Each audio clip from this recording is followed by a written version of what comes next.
Hi everyone, I wanted to welcome you to my tutorial on how to use the Profroster. So to get started, I always begin with a crumb-coated cake, which is what you see here.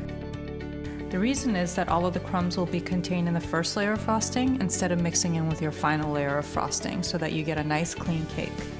After you've initially crumb-coated your cake, put it in the refrigerator for at least 30 minutes to get a nice crust on the frosting.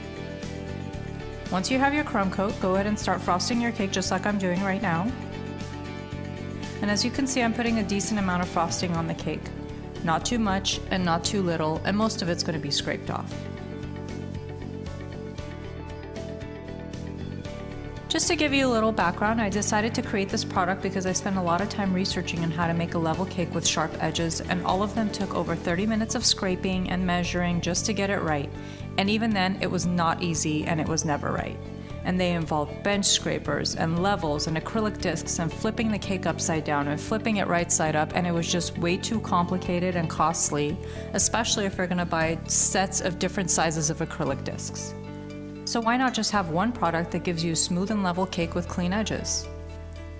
And more importantly, my mission was to bring back cake into every home just like your mom used to make. As I'm frosting this cake, I want to mention that if you go to the page Bringing Cake Back on Profroster.com, I took a plain buttercream cake and I decorated in 7 different and simple ways. And really, I just wanted this to be inspiration for you to go ahead and make a cake instead of buying another dozen cupcakes for your next event.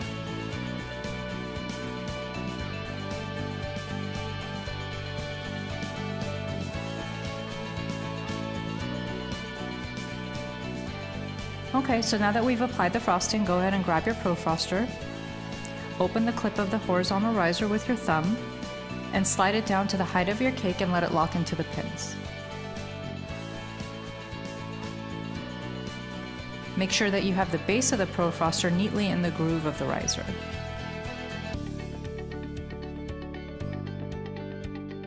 Place the Profroster against the cake board just like you do a bench scraper, and keep your arm and Profroster stationary and only turn the cake on the Lazy Susan.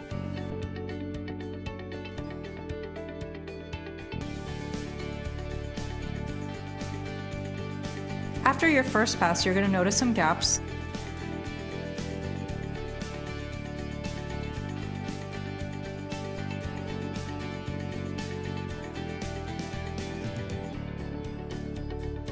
So go ahead and scrape it again.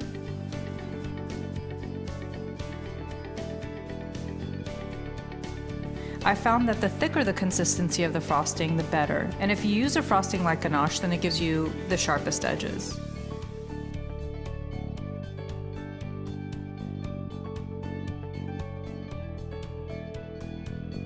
The Profroster also is over 8 inches high, so if you like barrel cakes, this is the perfect tool for you.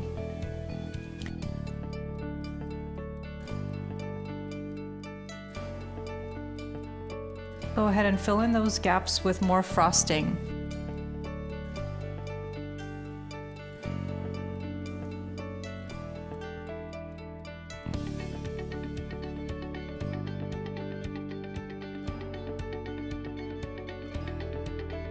The Profroster is also very easy to clean. It's top rack, dishwasher safe, and it's made from FDA compliant food safe plastic. You can also use the base of the Profroster like a bench scraper, and because it has a cone base, you don't have to worry about the hand shifting like it does when you use a bench scraper. And just look at the results. You have a nice, clean, professional looking cake, and the cake you see here is going to be covered in fondant, so I'm not too concerned that you can see some of the cake underneath. Now your cake is ready to be chilled overnight to cover with fondant, or you can start decorating it now if you plan on having a buttercream finish. I'm a bit of a perfectionist, so I like to chill the cake for about an hour and spread another thin layer of frosting and use the Profroster again. I found that the more times you do it, the sharper the edges are.